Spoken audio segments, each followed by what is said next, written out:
These latest headlines from ABC15 are sponsored by Lerner and Rowe Injury Attorneys. One call, that's all. I'm Faye Fredericks with your top stories from ABC15 Arizona. A Glendale intersection shut down earlier today after a shooting. Police say one person was hurt in an apparent road rage shooting. This happened near 67th Avenue in Camelback. Police say the suspect stayed on scene and is cooperating with investigators. Still unclear exactly what led up to the shooting.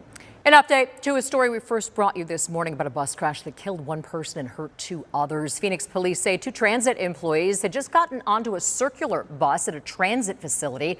When they turned it on and moved forward, it hit a man outside the bus and another bus. Two people were hospitalized in critical condition. They are expected to survive. The man who was hit died there at the scene. Details about what led up to the crash are still unclear. Police say there's no impact to the transit system right now. A brush fire burning east of the valley, now 60% contained. The Whitlow fire near Queen Creek has burned about 220 acres so far, but the Queen Valley community has been returned from set status to ready status. Part of the Tonto National Forest is still under an emergency closure through the end of the month while firefighting efforts continue. With this heat sticking around, heat relief centers like this one here at the Burton Bar Library will now be available through the end of October to keep you safe in any time of need. They were originally going to stop service today. You can find a map of cooling centers on ABC15.com or dial 211. Along with a record-breaking start to fall, this summer in the valley was particularly hot. APS says it broke records for them as well.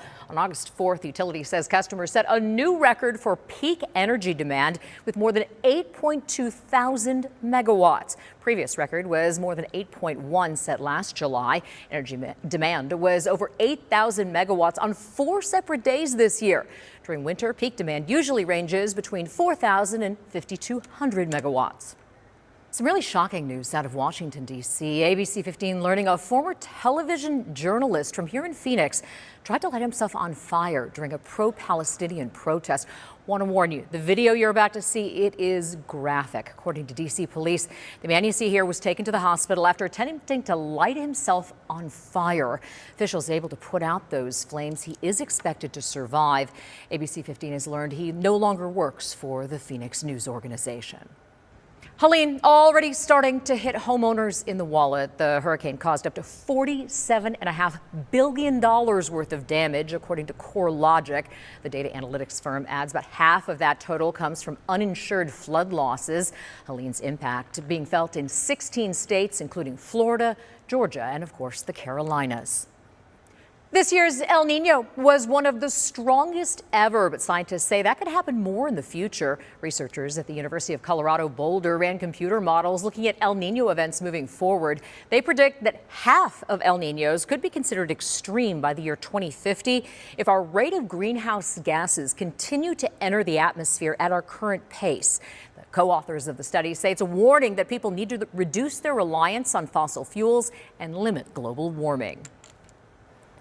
Keeping your family safe. Wallet Hub releasing its annual list of the safest cities in America, looking at things like law enforcement per capita, assaults, uninsured, and natural disaster risks across 180 cities in the nation. Tana Gilbert ranking the best in Arizona at 31. Higher is better. But several other Arizona cities are also on the list. City of Phoenix landing 149th on that list. One of the biggest faults in Phoenix, traffic fatalities. This is something our Operation Safe Roads team has reported on extensively. According to the Arizona Department of Transportation, there were more than 300 traffic deaths in Phoenix in 2022. City releasing its annual Vision Zero report earlier this year with a goal of reducing traffic-related deaths to zero by 2050. If you have a traffic issue, let us know by emailing us roads@abc15.com or call us at 833-AZ-ROADS. With your most accurate forecast, I'm meteorologist Jorge Torres. We have now recorded 70 days this year with highs at or above 110 degrees. but it does appear that the 110-degree days are over with as of Monday.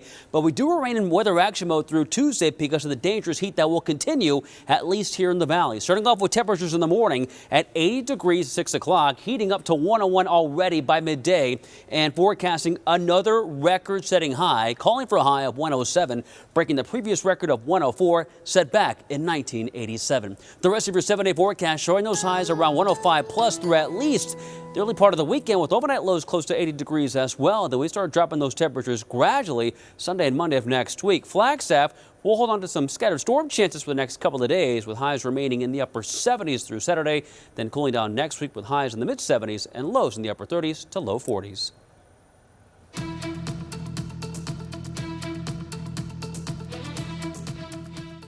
These latest headlines from ABC15 are sponsored by Lerner and Rowe Injury Attorneys. One call, that's all.